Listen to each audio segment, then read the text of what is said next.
maha sempurna, maha adil, maha perkasa, maha luas rahmatnya bagi orang yang beriman, dan juga berat siksaannya bagi orang-orang yang kufur dan membangkang. Dia dengan kemahasempurnaannya telah memudahkan kepada kita dengan kalimat yang mudah untuk diucapkan, penuh dengan berkah, dan dengan itu dijanjikan dengan janji yang benar akan dipenuhi segala kebutuhan kita. Maka dia memerintahkan kita mengucapkan Alhamdulillah dengan janjinya la in syakartum la azidannakum wa la in kafartum inna adzabi lasyadid. Kalau kalian bersyukur pasti aku akan tambah, dan kalau kalian kufur maka azabku sangat pedih.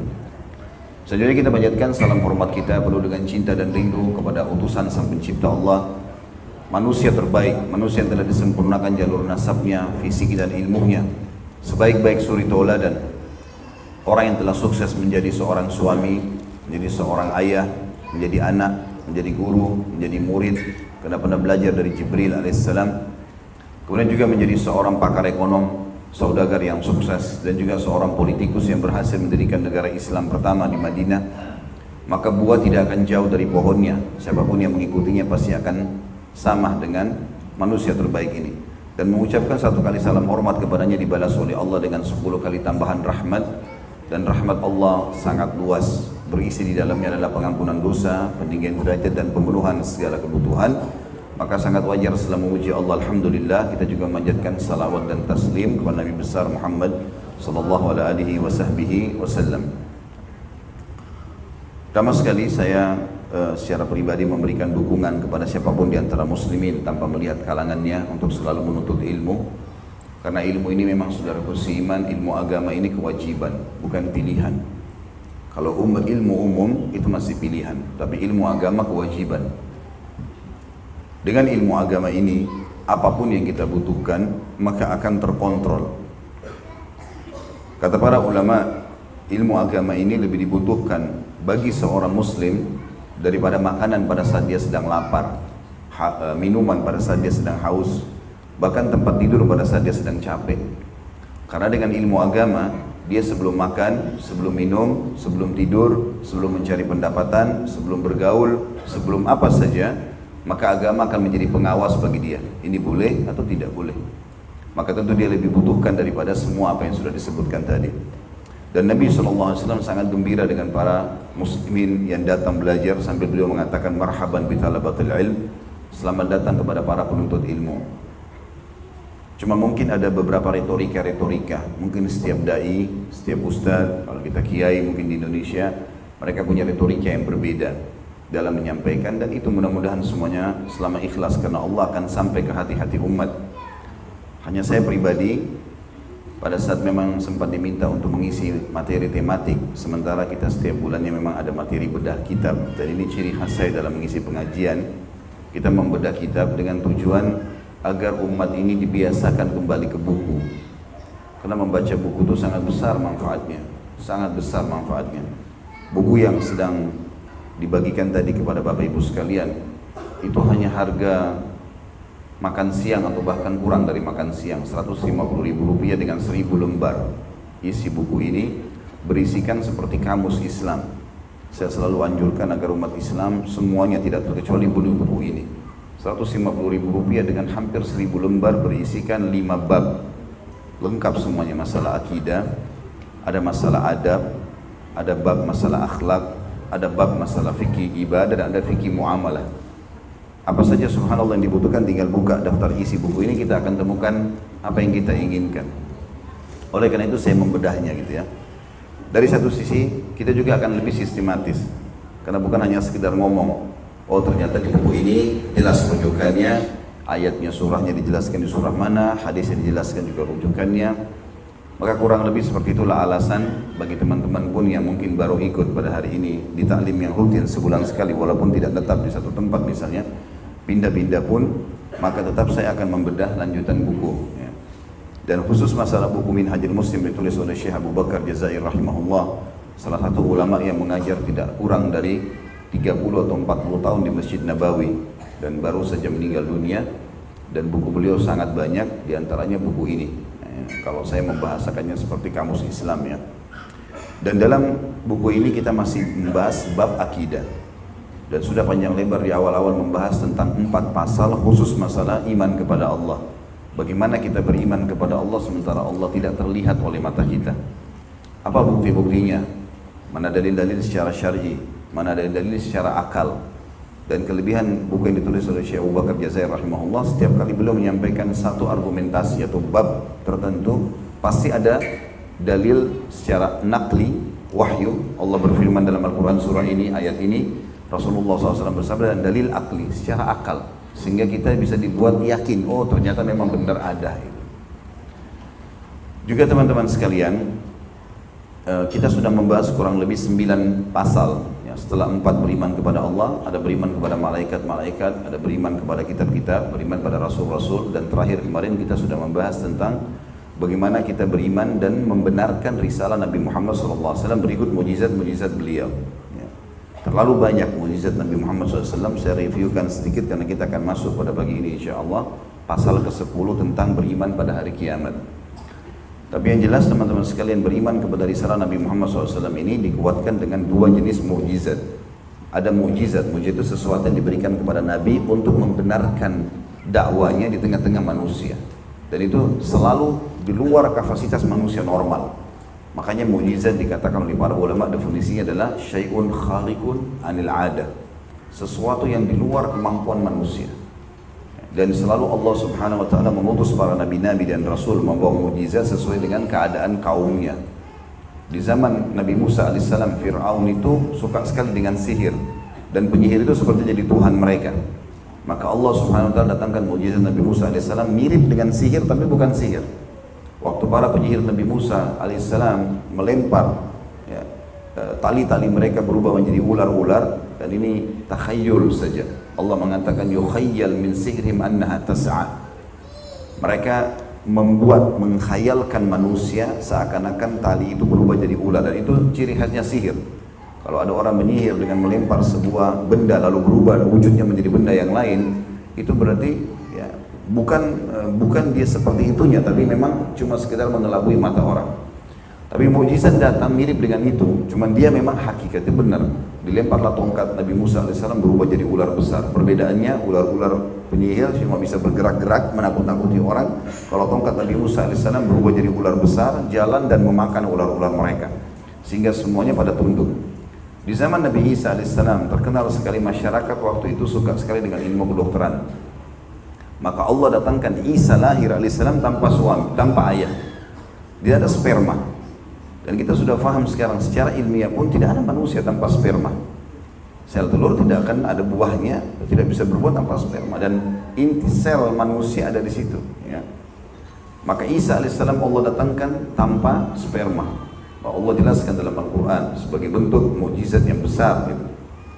Kalau perumpamaan Isa di sisi Allah sama dengan Adam, diciptakan dari tanah lalu dikatakan jadi maka jadilah. Kemudian bisa berbicara dalam buaya dan seterusnya. Nah, Nabi Muhammad SAW juga diberikan mukjizat, dan mukjizat beliau lebih luas lagi karena semua nabi-nabi dan rasul sebelum Nabi Muhammad SAW diutus khusus untuk kaumnya saja. Jadi, seperti Nabi Isa, Nabi Musa dikenal dengan nabi-nabi Bani Israel. Jadi berdakwah di sekitar Bani Israel saja. Bani artinya keturunan, Israel nama lainnya Nabi Yakub. Jadi lingkupnya hanya di situ saja. Makanya teman-teman Nasrani kalau mendakwakan agamanya sampai ke suku Melayu, suku Arab, itu nggak benar. Karena memang Nabi mereka untuk itu saja. Ya. Sementara Nabi Muhammad SAW diutus untuk seluruh alam semesta. Ini sudah kita titik beratkan pada pertemuan sebelumnya. Perbedaan Nabi-Nabi dan Rasul, juga perbedaan mereka secara umum dengan Nabi Muhammad SAW. Tapi yang kita terakhir bahas adalah jenis-jenis mukjizat Nabi SAW. Ada 2, ada bersifat informasi, ada bersifat sesuatu yang kelihatan dengan mata kepala. Kalau informasi berlaku dari zaman beliau sampai hari kiamat nanti, termasuk tentang kisah umat-umat sebelum kita, seperti kisah para nabi-nabi, Nabi Yusuf, Nabi Hud, Nabi Saleh, Nabi Shu'aib dan seterusnya. Kemudian apa yang sedang terjadi di masa beliau, dari kemenangan-kemenangan muslimin, ya, penyampaian-penyampaian langsung, sahabat bertanya, wahyu turun, Jibril datang menjelma menjadi Dihya al-Kalbi radhiyallahu anhu, sahabat Nabi yang mulia, kemudian menyampaikan, mengajarkan Islam. Dan ada yang akan terjadi, seperti misalnya tanda-tanda hari kiamat yang akan kita bahas pada pagi ini. Itu semua termasuk mukjizat Nabi Muhammad SAW. Karena beliau sampaikan sesuatu yang masa depan, dan orang tidak tahu itu apa yang akan terjadi nanti. Maka ini mukjizat. Ini bisa terjadi di zaman Nabi SAW atau terjadi setelah beliau meninggal. Bentuknya informasi. Dan dikuatkan dengan adanya Al-Quran. Kemudian yang kedua, sesuatu yang kelihatan depan mata seperti pembelahan bulan, pengobatan penyakit, ya, sembuhnya sahabat. Ada sahabat yang sudah matanya sudah mau jatuh, namanya Qatadah. Ya, udah kena anak panah, udah mau copot matanya, tinggal ditahan dengan beberapa urat saja. Maka para sahabat mengatakan, hai Qatadah, kami potong saja matamu, percuma, nggak mungkin bisa dipertahankan. Tapi dia cerdas, yang mengatakan bawa saya kepada Nabi SAW. Dibawa ke Nabi, Nabi senyum. Ya, kemudian Nabi langsung sudah mengetahui maksud Qatadah. Kata Nabi SAW, hai Qatadah, kalau seandainya kau mau bersabar dengan kondisi kamu tidak ada mata satu, kau pasti masuk surga. Karena matamu ini dikorbankan di jalan Allah. Tapi kalau kau tidak sabar, maksudnya kau mau saya doakan supaya sembuh, akan sembuh. Sekarang matamu bisa utuh lagi, tapi nggak ada jaminan surga. Maka Qatadah merenung sebentar lalu dia mengatakan, ya Rasulullah, saya minta agar anda berdoa kepada Allah supaya mata saya disembuhkan, dan saya juga minta masuk surga. Maka Nabi SAW tersenyum lalu kemudian mencabut anak panah itu, lalu meletakkan telapak tangan beliau yang suci ke mata Qatadah dan didorong masuk ke dalam. Kemudian kata para sahabat, waktu Nabi SAW tarik tangannya, maka tidak terlihat sedikit pun bekas rusak mata itu. Ya, semuanya utuh, termasuk tidak ada, kalau mungkin mata rusak, kalau kita sekarang di zaman kita pun itu pasti ada bekas jahitan atau apa, ini nggak ada sama sekali.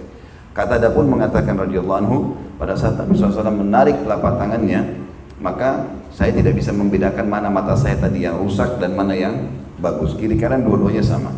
Dan sekian banyak, diantaranya belah bulan.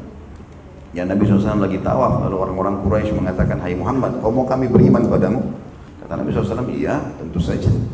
Lalu mereka bilang, apa kau lihat bulan itu? Kata Nabi SAW, iya, belah buat kami. Ini bukan belah kue, ya. Gunung misalnya mau dibelah, mungkin masih bisa menggunakan alat, tapi mereka minta bulan, tujuannya untuk mempermalukan Nabi SAW. Tapi mereka kaget waktu Nabi SAW mengatakan, apakah kalau Allah memberikan apa yang kalian minta itu, benar-benar bulan bisa terbelah, kalian akan beriman? Kata orang Quraisy, kalau kau belah bulan buat kami beriman pasti. Maka kata para sahabat yang meriwayatkan hadis, kami melihat Nabi SAW menggaris bulan dengan telunjuk beliau, kayak dipotong gitu pakai jari. Maka terbelahlah bulan menjadi dua. Satu sisi di gunung As-Suwaida, ada gunung yang menghimpit Ka'bah namanya As-Suwaida dan Abi Qubais. Dan satu sisi lagi di gunung Abi Qubais. Jadi itu bulan betul-betul terbelah. Dan setelah itu Nabi SAW satukan kembali, intinya dibelah. Dan orang-orang Quraisy ternyata bukan, atau memang niatnya bukan mau beriman ya, maka mereka mengatakan sihirnya Muhammad makin hebat. Padahal mereka yang minta tadi mau beriman kepada Allah gitu ya. Lalu mereka bilang untuk membuktikan kalau sihir ini Muhammad memang benar sihir, kita harus tanya orang-orang Quraisy yang masih di luar Mekah. Ada mereka lagi melakukan perjalanan perniagaan ke negeri Syam ya. Ini coba tanya, kalau mereka juga lihat itu, berarti memang benar. Ini adalah pembelahan bulan. Tapi kalau mereka nggak lihat, berarti Muhammad sihir mata kita nih. Setiap kali ada pedagang dari luar datang orang Quraisy, maka ditanyalah oleh orang Quraisy, apakah kalian lihat ada terjadi sesuatu dengan bulan berapa hari yang lalu? Semuanya mengatakan iya, kami melihat bulan terbelah. Tapi ternyata orang Quraisy juga, karena dasarnya bukan ingin mencari kebenaran, maka mereka hanya sekedar ingin menolak dakwah Nabi SAW. Mereka bilang sihirnya Muhammad telah menguasai dunia. Maka Allah turunkan surah nomor 54, namanya surah Al-Qamar. Al-Qamar artinya bulan. Di 3 ayat pertama Allah jelaskan itu. A'udzubillahi minasyaitonirrajim, iqtarabatis sa'atu wa insyaqqal qamar. Sungguh telah dekat kiamat itu dan telah terbelah bulan. Wa in yarau ayatan yu'ridu wa yaqulu sihrun mustamir. Kalau mereka lihat tanda-tanda kebesaran Allah, mereka makin membangkang dan mereka mengatakan ini sihir terus-menerus. Seperti itulah. Dan sekian banyak. Saya sudah jelaskan yang lalu, pohon bisa berbicara. Waktu Nabi SAW melewati seseorang yang, atau ada seseorang melewati Nabi SAW, Arab Badui, belum beriman dia. Rupanya dia tinggal di padang pasir, dia masuk ke Madinah, dia ingin belanja hajatnya di pasar. Pada saat dia selesai belanja, dia lewat depan rumah Nabi SAW, dekat masjid Nabi. Nabi tanya, hai rajul, orang Arab biasa mengatakan rajul itu hai laki-laki gitu ya. Dia tanya, mau kemana kamu? Dia bilang, saya mau pulang. Ada hajat, saya beli di sini di Madinah, saya mau pulang. Kata Nabi SAW, mau nggak saya tunjukkan kau sesuatu yang lebih baik daripada belanjaanmu itu? Maka dia mengatakan, apakah itu? Kata Nabi SAW, berimanlah, bersaksilah bahwa saya tidak Tuhan yang berhak disembah kecuali Allah dan aku adalah utusannya. Kata dia, kata orang Badui tersebut, siapa yang menjadi saksimu? Maka Nabi SAW mengatakan, pohon ini, pohon kurma, ada pohon kurma di dekat situ. Maka pohon kurma itu disaksikan oleh para sahabat bergerak mendekati Nabi SAW. Lalu pohon itu mengeluarkan suara, asyhadu an la ilaha illallah wa anna Muhammad Rasulullah. Maka Badui itu beriman dan itu disaksikan oleh para sahabat. Ya. Pernah juga satu kali ada sahabat datang, kemudian di Madinah lagi musim paceklik, panas sekali. Nabi SAW lagi khutbah Jumat. Kemudian orang ini datang dan teriak-teriak dari depan masjid, lagi khutbah. Mungkin teman-teman laki-laki sudah tahu hari Jumat lagi hening, ya. Walaupun juga heningnya ada juga orang yang tidur, ya. Tapi yang jelas lagi hening, tiba-tiba orang yang teriak-teriak, ya Rasulullah dengan suara keras. Maka Nabi SAW dari atas mimbar mendaya dia, malak, maksudnya ada apa denganmu ini? Ya Rasulullah, terputus jalan-jalan kami, matilah hewan-hewan kami, ya, keringlah tumbuhan-tumbuhan kami, bahkan manusia pun bisa meninggal. Panas sekali, musim paceklik, tanah sampai pecah-pecah. Mumpung anda ini, seperti itu kurang lebih gambaran bahasa saya sampaikan, ya. Tapi dalam hadis ini dia mengatakan, ya Rasulullah, berdoalah. Jadi kalau bahasa untuk mudah difahami, mumpung anda di mimbar ya Rasulullah, berdoa buat kami. Maka Nabi SAW mengangkat tangannya ke langit sambil mengatakan 2 kali, Allahumma agithna, Allahumma agithna. Ya Allah, turunkanlah hujan buat kami, turunkanlah hujan buat kami. Maka kata para sahabat, waktu itu diriwayatkan oleh Jabir bin Abdullah radhiyallahu anhu, beliau mengatakan, aku melihat ke langit, karena kebetulan masjid Nabi di zaman Nabi itu tidak ada atapnya. Jadi orang sholat memang langsung melihat, bisa melihat ke atas.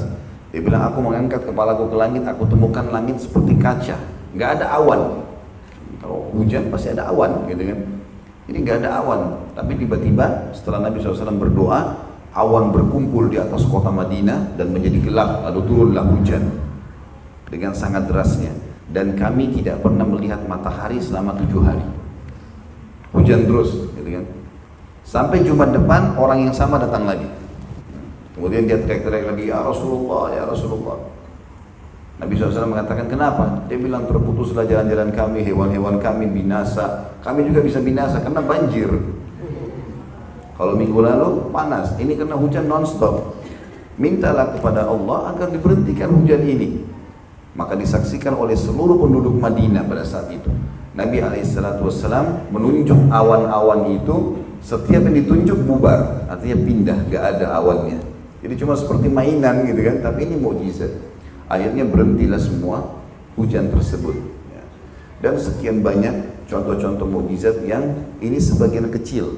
Yang pertemuan yang lalu sudah panjang lebar saya jelaskan. Dan itu semuanya ada tersebutkan dalam buku ini. Makanya teman-teman perlu memiliki buku ini. Ini buku satu pun bisa mewakili semua buku sebenarnya, ya. Walaupun kita butuh juga beli buku yang lain, tapi motivasi banyak sekali dalam dan dalil-dalil yang kuat dalam masalah ini. Baik, itu tadi semua review apa yang lalu supaya diketahui terutama teman-teman yang kalau yang sudah belajar mengingat kembali, kalau yang belum mempelajari maka mendapatkan informasinya. Dan itu sebagian kecil, ya. Sebenarnya sudah banyak sekali yang kita jelaskan. Kita akan masuk pada pagi ini insyaAllah pasal ke-10 dari kitab Minhajul Muslim, dan di itu tepatnya ada di halaman 58, ya. Kalau yang sempat dapat bukunya dibuka, kemudian teman-teman yang di sebelah mungkin bisa lihat juga masalah iman kepada hari kemudian. Baik, saya akan mulai mengingatkan kembali kalimat beriman. Beriman ini adalah mengucapkan dengan lisan, meyakini dengan hati, dan mengaplikasikan dengan anggota tubuh. Itu namanya beriman. Al-qaulu bil lisan, wa tasdiqu bil qalb, wal amalu bil jawarih. Jadi kalau kita mengatakan saya beriman kepada Allah, ucapan lisannya ada, makanya zikir dengan lisan, berdoa dengan lisan, segala macam. Tidak cukup dengan itu, harus diyakini dengan hati. Kalau teman-teman sholat, Allahu Akbar, Allah ada nggak ya? Malaikat catat nggak nih? Nanti hari kiamat saya terima nggak balasannya? Ini masih muslim, belum mukmin. Tingkatan Islam itu ada Islam, iman, dan ihsan, ya. Kalau orang baru masuk Islam atau baru mengamalkan rukun Islam dikatakan dia muslim. Tidak dikatakan dia pindah ke level mukmin sampai dia meyakini keenam rukun iman. Kalau ada orang sholat Allahu Akbar, yakin Allah melihat dia, yakin ini diturunkan dalam Al-Quran, ada perintahnya, yakin akan diterima hari kiamat dari surga dan neraka. Semua keputusan di alam semesta ini takdirnya Allah sudah atur, maka dia mukmin namanya.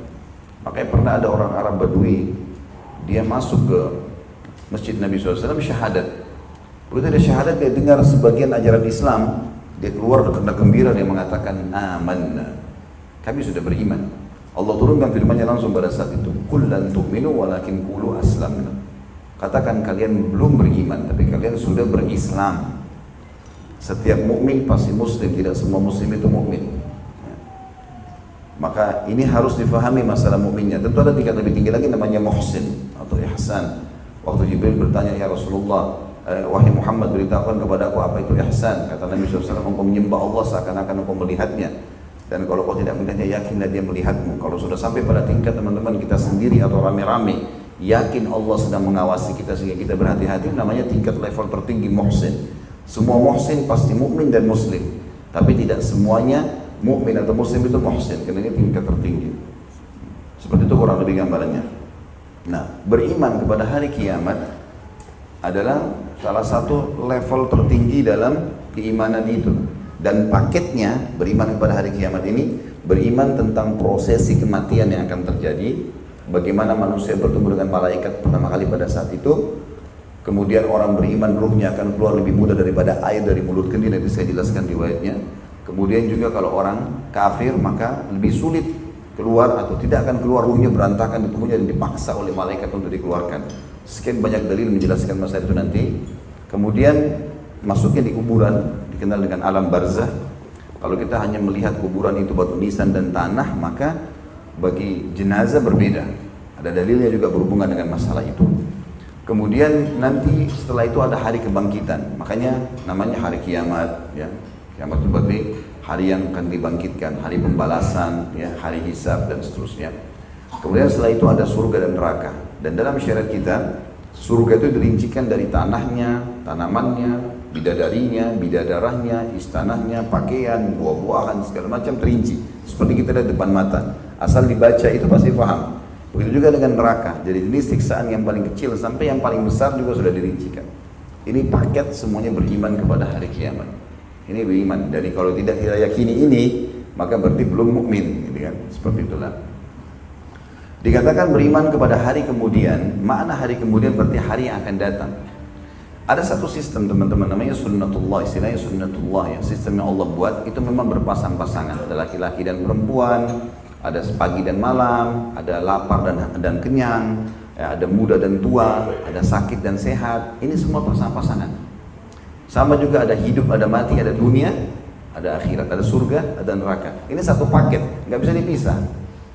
Kalau teman-teman faham ini dan dijadikan sebagai pegangan hidup, maka kita akan tentram. Kenapa? Karena pada saat sakit kita faham, oh memang pernah saya sehat. Ini partner, nggak bisa. Nggak ada orang hidup sehat terus, pasti dia akan sakit. Nggak ada orang juga lapar terus, nggak ada kenyang. Begitu, nggak ada orang muda terus, pasti dia akan tua. Maka ini kalau difahami kita bisa melalui sistem yang ada. Kalau tidak kita akan melawan sistem. Makanya ada orang pada saat dia tua, kalau dia faham, oh dulu saya kan sudah pernah muda, udah dia terima keadaan. Ada orang karena nggak bisa terima keadaan, akhirnya dia memaksakan diri menjadi muda padahal sudah tua, sulit. Dia akan bentrok dengan sistem yang ada. Beda kalau semangatnya. Tapi kita bicara masalah fisik, masalah segala macam, ini akan pasti ke sana. Akan ada perubahan pada kulit, ada perubahan pada kekuatan, ada perubahan pada segala macam. Seperti itulah. Nah sama dengan adanya dunia ada akhirat ini teman-teman. Dunia ini adalah miniatur akhirat. Miniaturnya. Sebagaimana kita ada di sini begitu lahir waktu kita jadi bayi, terus ini sudah ada semuanya. Oksigen sudah ada, cahaya sudah ada. Tiba-tiba kita sudah tahu ini orang tua kita. Entah dari mana Allah sudah siapkan, ini sudah ada disiapkan semua oleh pencipta. Jadi ini sudah ada semua, bukan tidak ada. Sebagaimana ini ada juga di sana nanti di akhirat. Kalau teman-teman bilang, saya kan belum bisa lihat akhirat Ustaz. Emang ada namanya ilmu ghaib, ada sesuatu yang ghaib. Allah bilang di awal Al-Baqarah, alladzina yu'minuna bil ghaib. Orang yang beriman kepada ghaib. Ghaib tidak nampak dengan mata tapi bisa diketahui dan dirasakan. Dan terlalu banyak fenomena dalam kehidupan kita teman-teman yang gaib. Contoh misalnya, perasaan kita sehari-hari. Bukan kita bisa rasa suka, rasa benci, lapar, haus, tapi kita nggak tahu wujudnya kan? Tapi kita bisa rasakan itu. Panas, dingin, segala macam.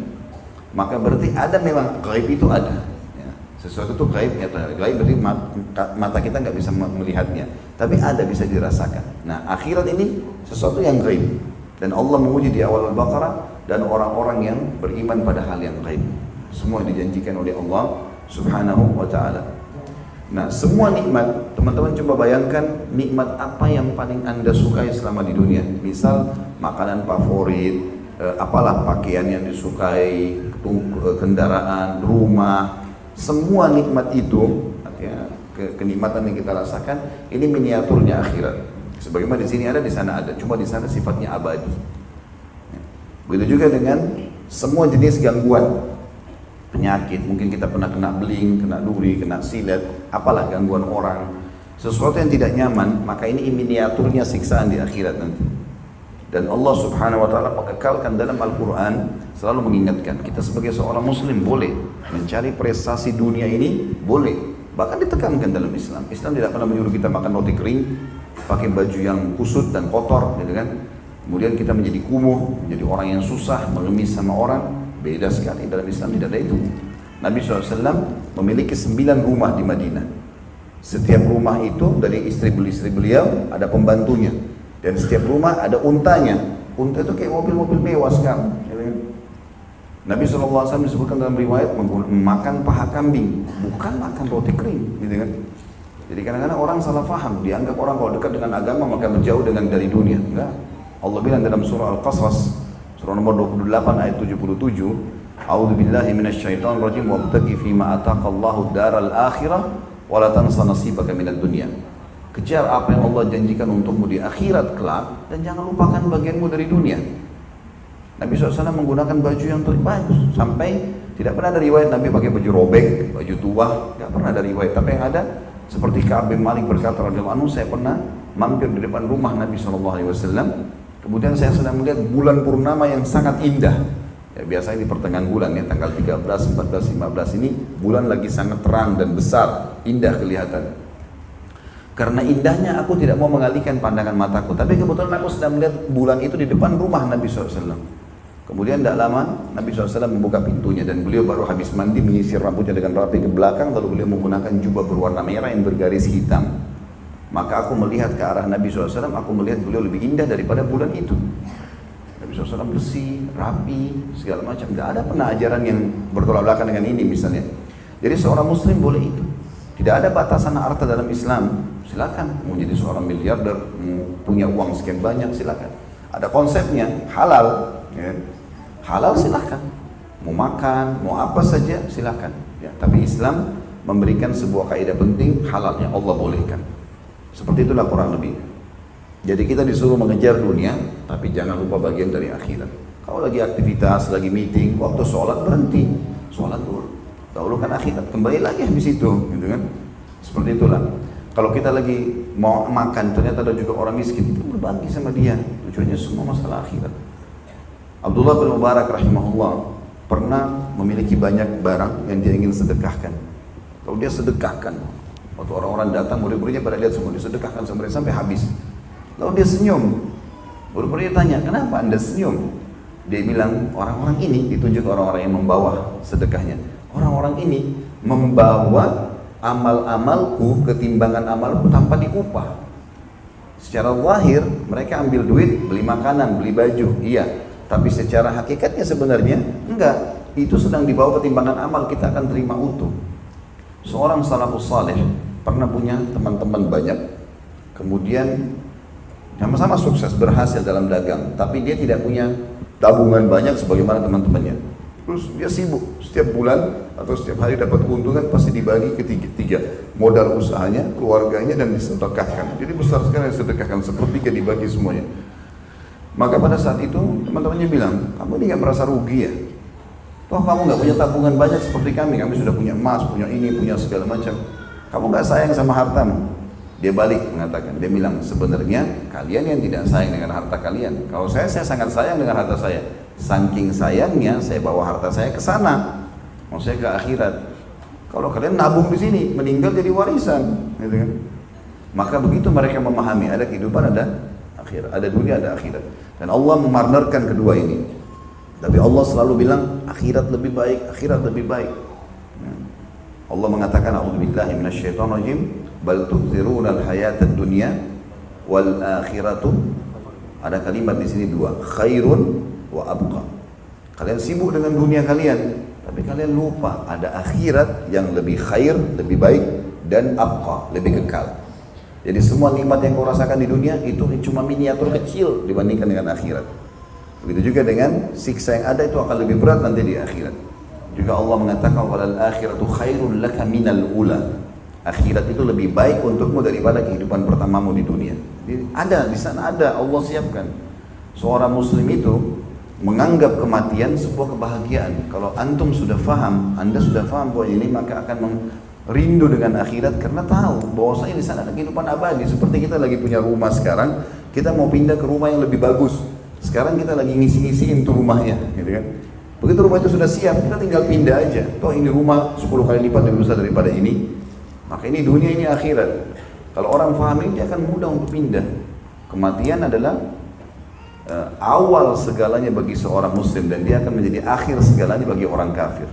Karena kita sedang menuju kepada akhirat. Sahabat-sahabat Nabi, teman-teman, kalau ada yang mau meninggal di antara mereka, itu teman-teman pada datang senyum, berita gembira. Orang mau mati dikatakan berita gembira. Berita gembira buat kamu ini. Kenapa? Dijelaskan sama mereka. Karena sebentar lagi kau akan bertemu dengan Allah, sebentar lagi kau akan bertemu dengan kekasih kita Rasulullah SAW, sebentar lagi kau akan lihat istanamu di surga, hasil dari amal-amalmu. Begitu motivasi mereka. Karena yakinnya tentang ada kehidupan akhirat. Ya. Poin ini yang kita titik beratkan di judul ini, teman-teman. Beriman kepada hari kemudian.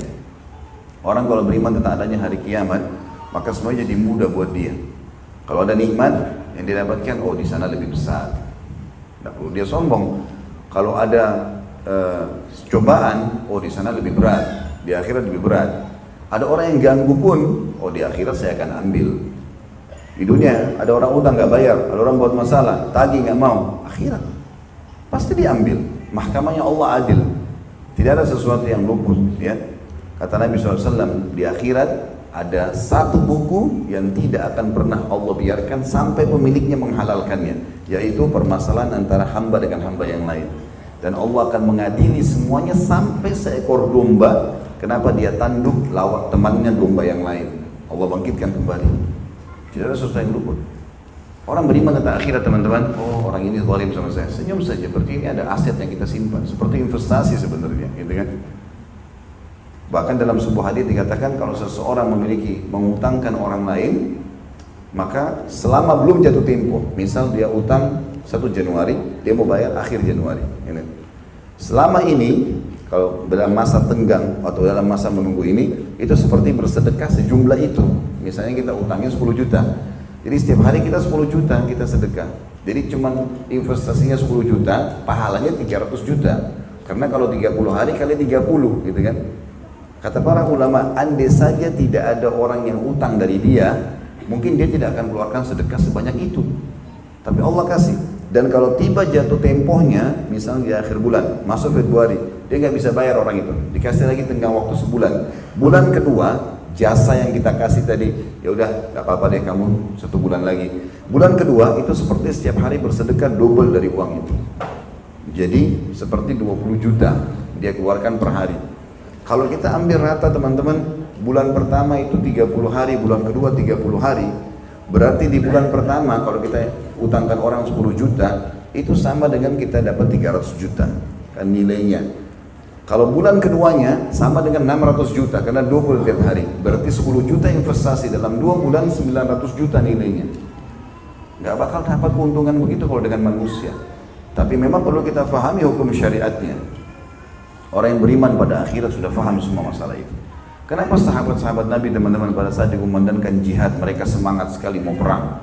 Tinggalkan istri, tinggalkan anak, tinggalkan makanan. Mereka pergi, mereka tahu menunggu pedang musuh menusuk mereka. Itu bukan hal yang ringan.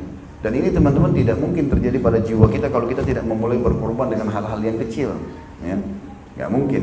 Kalau teman-teman lihat orang miskin, masih negosiasi sama syaitan, kayaknya orang mampu nih, kayaknya anak pinjaman, negosiasi sama syaitan, karena tidak mau sedekah. Intinya kita lewat nggak sedekah gitu kan. Maka bagaimana mau berkorban darah di jalan Allah? Nggak mungkin. Kalau pada saat umroh, afdalnya gundul, nggak deh, saya cukur aja. Baru rambutnya sudah berat, gimana caranya mau berkorban yang lebih besar gitu kan. Saya kadang-kadang kalau motivasi jemaah saya sedang umroh, bapak baru rambut yang diminta udah susah, belum darah gitu kan, gimana? Akhirnya pada gundul semuanya. Tapi memang tidak akan mungkin kita pindah kepada sebuah proyek yang besar tanpa proyek yang kecil, gitu kan? Tidak akan mungkin pengorbanan besar dari tanpa pengorbanan yang kecil, dan makin besar pengorbanan makin besar pahalanya di sisi Allah, gitu kan? Nah, beriman kepada akhirat membuat kita termotivasi selalu untuk berbuat yang terbaik itu. Ya. Itu tujuannya kita mempelajari tentang hari kiamat ini. Ada poin yang dititip beratkan oleh Syekh Abu Bakar rahimahullah, teman-teman sekalian. Kiamat ini pasti terjadi, tidak mungkin tidak. Orang beriman meyakini masalah itu, dan saya sudah berikan tadi contoh-contoh rasionalnya. Sebagaimana kehidupan dunia dan kehidupan akhirat. Dan terlalu banyak fenomena alam yang bisa jadi pelajaran. Terjadinya gempa, tsunami, matinya orang tiba-tiba, ya. Sekuat apapun fisik kita, banyak orang sebelum kita teman-teman lebih tampan, lebih cantik, lebih pintar, lebih segala-galanya. Tapi mereka sudah jadi masuk di tanah, ya. Makanya dinukil oleh Imam Qurtubi rahimahullah sebuah kisah, ya. Tentu kisah ini diangkat dalam buku At-Tadhkirah an Ahwalil Akhirah, peringatan tentang kehidupan akhirat. Itu juga saya bedah di Masjid WTC Sudirman. Itu setiap hari Rabu beberapa, buku 3 atau 4 ya.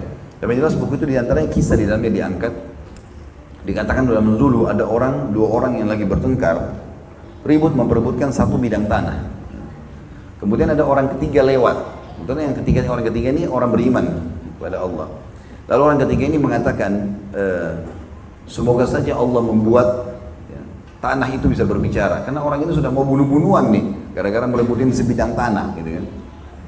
Maka subhanallah tiba-tiba ada bongkahan batu di situ, dalam kisah ini dikatakan berbicara dan membuat dua orang ini berhenti. Ya. Maka batu itu mengatakan, untuk apa kalian bertengkar? Untuk memperebutkan tanah ini? Apakah kalian tahu siapa aku? Maka kedua orang ini bingung melihat batu bisa berbicara, tapi kuasa Allah SWT. Maka mereka pun berdua mengatakan tidak. Kata batu itu, aku ini dulu manusia dan raja. Waktu di zamanku dulu, sekian ratus atau ribu tahun yang lalu, aku seorang raja. Kemudian aku punya kekuasaan yang luas segala macam. Setelah itu, ya, aku meninggal dunia. Dikuburlah di kuburan kerajaan. Anak keturunanku lalu memperebutkan kerajaan tersebut. Akhirnya sampai runtuhlah kerajaan tersebut, hilanglah. Berjalan waktu karena kerajaan ini sudah tidak ada lagi. Maka tanah-tanah pun mulai dibagikan, mulai diperebutkan segala macam. Kemudian sampai kuburan-kuburan kami pun dibongkar. Kata Imam Qurtubi rahimahullah, saya menyaksikan sendiri beberapa waktu kami masuk ke Spanyol, karena beliau ulamanya Spanyol. Kami masuk ke Spanyol, beberapa kuburan-kuburan dibongkar untuk dibuat jadi bangunan besar di atasnya. Itu ternyata ada tulang belulang manusia segala macam dan dibuang. Akhirnya dihancurin atau hancur dengan tanah. Kemudian akhirnya jadi bagian bangunan yang lainnya. Maka dia mengatakan, saya pun akhirnya dibongkar kuburan tersebut, diangkatlah tanpa orang sudah mengenang lagi apakah ini dulu raja atau bukan. Dicampurlah dengan tanah